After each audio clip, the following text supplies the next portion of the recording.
आनंद अनुभूति स्थिति प्राप्त होनी चाहिए, वो स्थिति नहीं है। बिना स्थिति के बातों से माया पर विजय प्राप्त नहीं की जा सकती। इसलिए नाम जिह्वा से और बुद्धि एकदम सावधान होकर मन की हर चेष्टा पर निरीक्षण। मंगल में भगवान ऐसा विधान बनाएंगे कि आप सर्वदा सुखी और प्रसन्न रहेंगे यदि आप ऐसे चलेंगे। भगवान हमारे विचारों को देखते रहते हैं। ध्यान से सुनना, तुम जो विचार अंदर कर रहे हो वो भगवान देख रहे हैं। जब भगवान देखते हैं कि इसकी आशा का विषय संसार है, मैं नहीं हूं, तो अब बाहरी हमारी क्रियाएं भक्ति की हो रही हैं, आशा संसार की है, तो भगवदानंद का अनुभव नहीं हो रहा है, हाथ में विफलता लगती है। बिल्कुल अक्षरशः ऐसा ही है। बहुत गुस्सा लगती है मन पर, बहुत गुस्सा कभी कभी लगती है। जाल बुनते ऐसे ही बुनता रहता है जाल,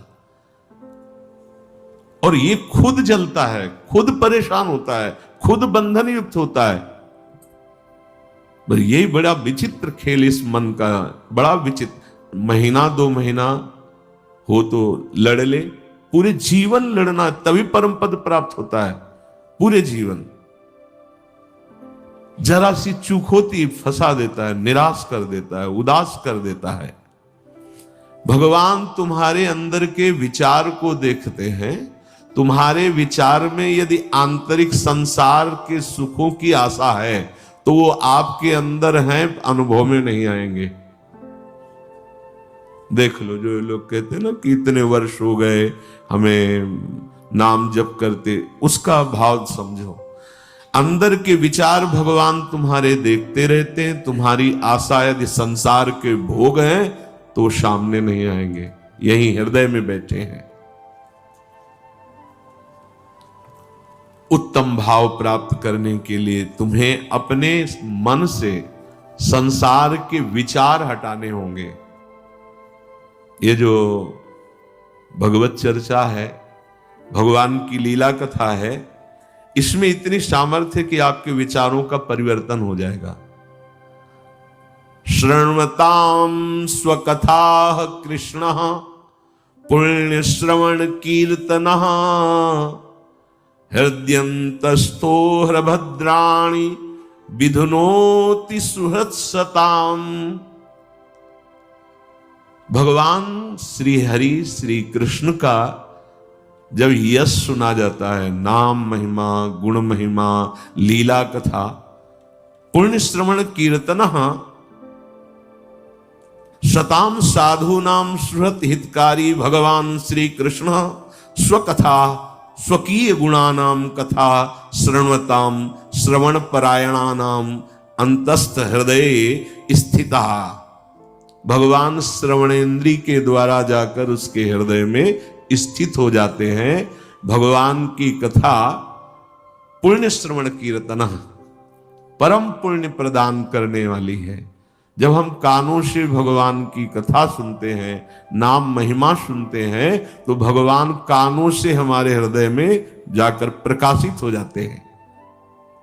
भगवान श्री कृष्ण स्वकथा स्वकीय गुणानाम कथा शृण्वताम अंतस्थ हृदय स्थिता।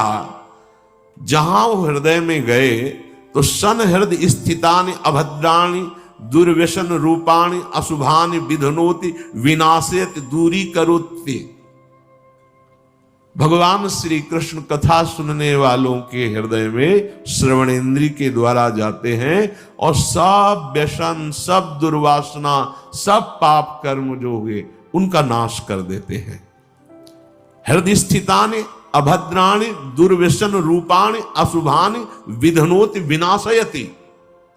केवल कथा सुनने मात्र से हमारे विचारों का परिवर्तन। बहुत सुंदर बात, भगवान सदैव आपके विचार देखते हैं अंदर के। जब आपके विचार संसार के भोगों के होते हैं, संसार की आशा होती है, तो वो आपके सामने प्रकट नहीं होते हैं। बहुत समय साधन करते हुए भी प्रकट नहीं। तो अंदर के विचारों का परिवर्तन कैसे हो? तो बोले कानों से खूब भगवान की कथा सुनो,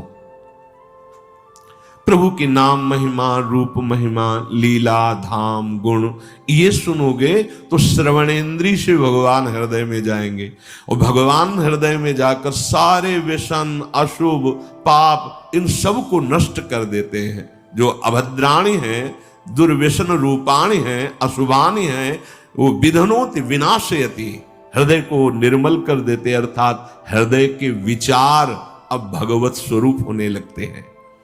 पिबन्ति ये भगवत आत्मनः सताम कथामृतं श्रवणपुटेषु संभृतं पुनन्ति ते विषय विदूषिताशयम् ब्रजन्ति तच्चरण सरोरुहान्तिकम्।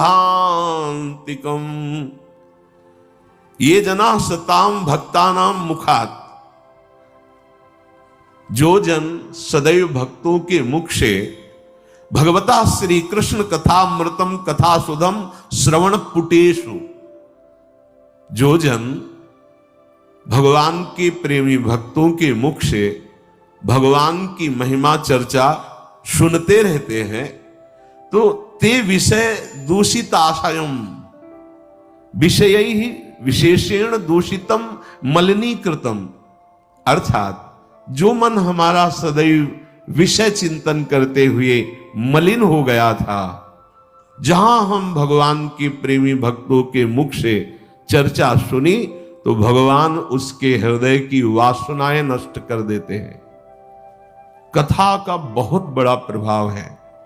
धुंधकारी ने कोई और साधना नहीं की थी, केवल 7 दिन एकाग्र चित्त होकर श्रीमद् भागवत की कथा सुनी तो पार्षद स्वरूप होकर के विमान में बैठकर गोकर्ण जी के सामने वो भगवत धाम को गया।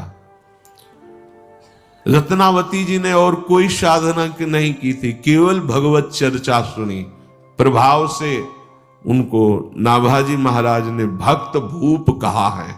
ऐसा त्याग महारानी होते हुए, सम्माननीय होते हुए मुंडन करा के बैठ गई संतों की सभा में, कोई भय नहीं। भगवत कथा विषय वासनाओं से मलिन अंतःकरण को बहुत जल्दी शुद्ध करती है और हरि के चरण कमलों का अनुभव होने लगता है कि प्रभु के श्री चरणारविंद हृदय में विराजमान है। धर्मः स्वनुष्ठितः पुंसाम विश्वक्षेन कथासु यः नोत्पादयेद यदि रतिम श्रम एव हि केवलम।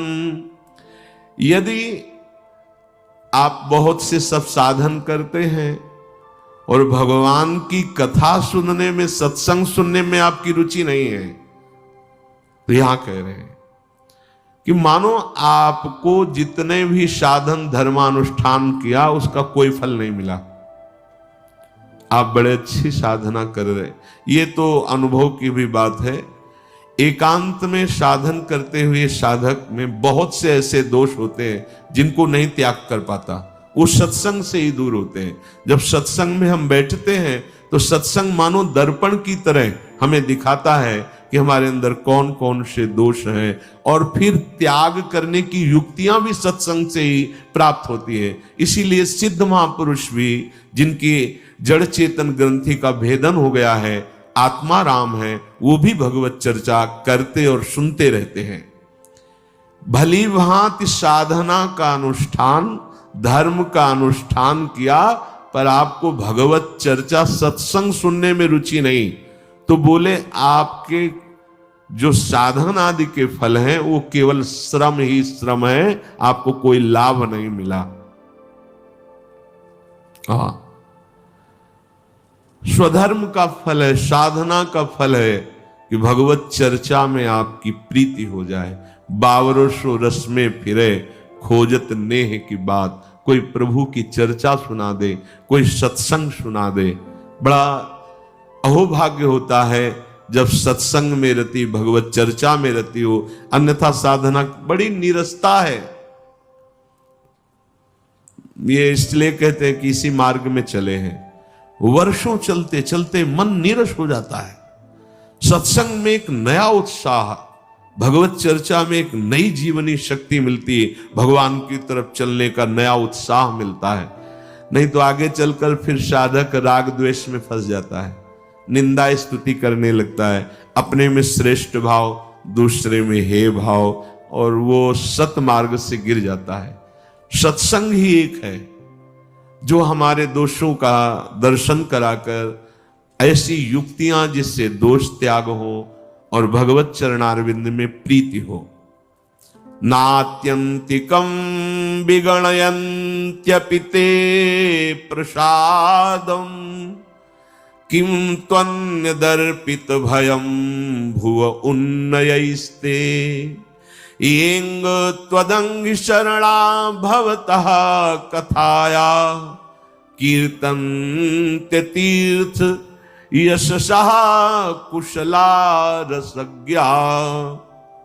जिन्होंने पवित्र कीर्त भगवान की कथा सुनने में रुचि कर ली, बड़ी जल्दी कल्याण हो जाता है, बहुत जल्दी मंगल हो जाता है। बस विश्वास कर ले। इसमें खास बात होती है कि आप सत्संग सुन रहे हैं तो आपको ये विश्वास हो जाना चाहिए कि मेरा परम कल्याण निश्चित है। अगर परम कल्याण ना होना होता तो मुझे सत्संग सुनने को ना मिलता, मुझे वृंदावन आने को ना मिलता, मुझे भगवत चर्चा सुनने का सौभाग्य ना मिलता। जिन्होंने कीर्तनी पवित्र यश वाले भगवान की मंगलमयी कथाओं के सुनने का व्यसन बना लिया है, देखो सनक सनंदन सनातन सनत कुमार, इनको कौन सी जानकारी की जरूरत है, लेकिन ये हर समय कभी नाम जप में हरिशरणम और कभी 3 श्रोता बन जाते हैं और 1 वक्ता बन जाते हैं।